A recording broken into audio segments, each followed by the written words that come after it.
Кинцуги — это японское искусство реставрации керамических изделий с помощью лака, в который примешивают золотой, платиновый или серебряный порошок.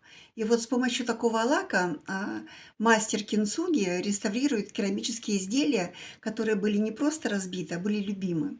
То есть если разбивается какая-то старая чашка или просто любимая чашка, и мастер кинцуги не просто склеивает эти части, и затем вот во все эти трещинки он заносит с помощью лака вот такой платиновый или золотой или серебряный порошок. Таким образом, чашка становится вновь целой, но она не просто целая, она с историей, она с какой-то изюминкой становится, она неповторима.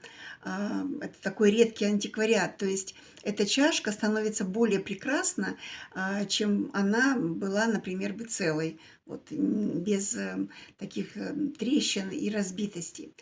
Почему я эту технику сейчас вспомнила? Потому что, работая с вахой, с клиентами, мне иногда приходится эту технику применять.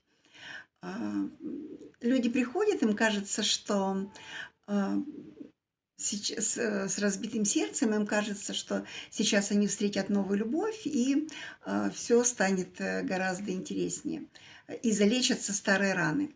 Но, к сожалению, это не так. Прежде чем идти в новые отношения, надо, чтобы ваше сердце было красивым, чтобы оно было здоровым, чтобы оно готовым было любить. И поэтому некоторые приемы, условно я и так и называю, методы кинцуги, для разбитого сердца, я применяю в работе с людьми.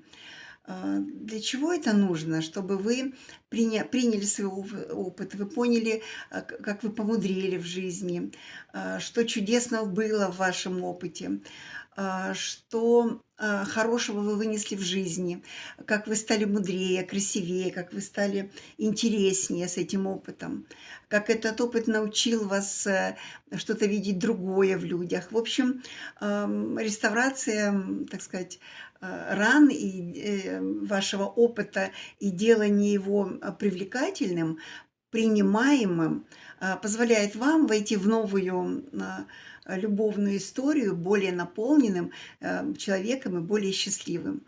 Поэтому лечите свои разбитые сердца и приходите знакомиться.